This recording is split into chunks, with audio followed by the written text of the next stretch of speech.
I want to preface this by saying that I'm not a geopolitics or foreign policy expert by any means.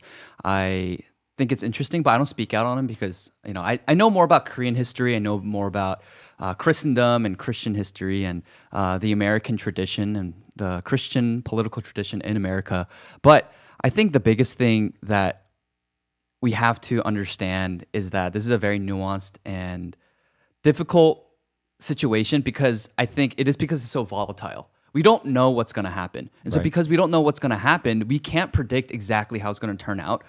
And so it's like that half-court shot. I think that's a perfect analogy. But if it does go in, I do believe that if it does go in, then it's like a buzzer beater. Like it really is a game winner. Yeah. And why I say that is because, for example, economically, 90% of Iran's oil exports go to China.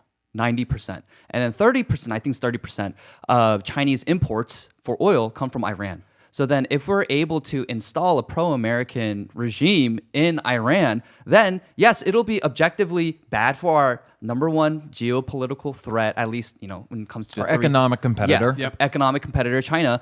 And we have an advantage there. We can bring in oil, and Iran has the third largest oil reserves in the world. So, and that's estimated to be around like $1 trillion in revenue for America.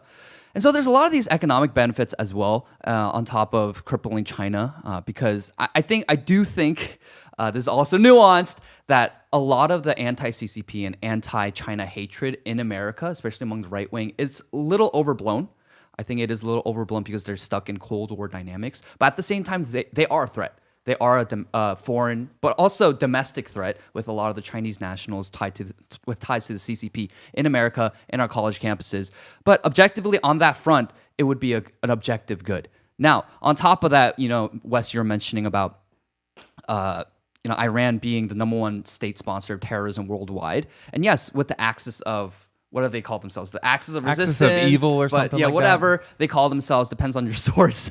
But yeah, they fund Hezbollah, they fund Hamas, and these have been groups that have killed over 1,000 Americans in the past few decades. So that is objectively a problem. So all of these reasons, the majority of Americans don't want war in Iran because they don't see it as viable or necessary for American interests. But when you start to frame it in this way, actually support for military action against Iran does go up because you're able to frame it as better for America, but also a defensive measure against terrorism against Americans. Now, with all that being said, that's all contingent on regime change working. Yep. But it's not. It is so volatile and it's so unpredictable that we don't know. And Iran is a country with 80 to 90 million people, but 99% of Iranians are Muslim. 99%. So what are the chances that the Iranian people, which, yes, there are a lot of them protesting, but the Iranian regime, previous regime, killed tens of thousands of them. What are the chances that they want to install a pro-America, pro-West, and pro-Christian, because that's my priority as a Christian, like nations that honor God and governing authorities that submit to Christ. That's my priority ultimately. But what are the chances? And the chances are very slim. And like Wes, you were saying, the IRGC is most likely going to be the main power that still controls most of Iranian politics and holds the reins in Iran. And so because of all of that, I don't even think it's a half-court shot. I think it's a full-court shot. Yeah. The chances of it working out is very, very slim. And Iran is not Afghanistan. It's not, it's like twice the size of Texas. It's a humongous country. It's mountainous, right? It's not flat like Iraq and Afghanistan. So there's so many different confounding factors that make it different than our never-ending wars in the Middle East, our other and previous excursions.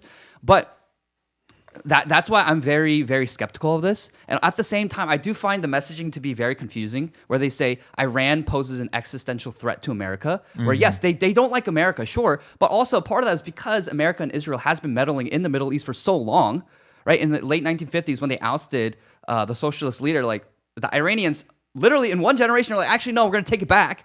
So they hate it. And because America and Israel have been the main destabilizers in the Middle East that actually exacerbates tension and exacerbates anti-American sentiments in the Middle East. And then so, yes, we should have military installations in the Middle East because we do want that area to be pro-America, broadly speaking. But I do think there's a lot of misplaced decisions and unwise military action and political action that's been taken in the Middle East. And so all things considered, I do think it is literally not 10. I think you said 10%, Joel. I think it's like a 1% chance that this actually works out in our favor in the ways that it eliminates the terrorist networks funded by the Ayatollah. It allows for a pro-American regime to come in and give all their oil reserves to America. I think it is very, very slim. And I do think that it was not a good decision to go and strike Iran. And again, like I was saying, the messaging is very confusing. They say that they pose an existential threat, but then they're also a paper tiger. So how can that exist at the same time where, oh, there's such a threat to America, we have to go in and bomb them, but oh, it'll be easy because they're just a paper tiger. I don't know how that can exist at the same time. Also, I find the messaging for, oh, we need to liberate the Iranian people problematic. From what? Oh, so that we can introduce feminism, so we can introduce gay race communism. You see all these videos online of these Iranian diaspora women going like cheering on, yeah, freedom for women, while they're really skankily dressed and they don't look very modest. And I'm like, is that what we want? I mean, we see how that destroyed America.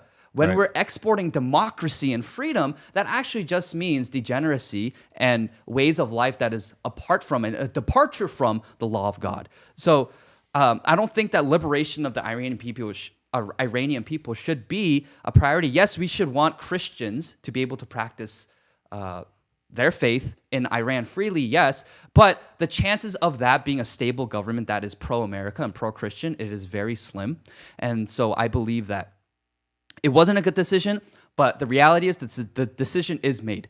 The decision is made, and so there's a lot of people who hate Israel, hate the Jews, and so they're going like, I hope Iran has nukes, and I hope they nuke America. I'm like, whoa, how are you supposed to be America first? And there's just this increased, I would say, low IQ anti-Semitism that's happening where they hate Israel and Jews so much that any criticism of the Iranian government, any criticism of Islam is, oh, you're a Zionist shill.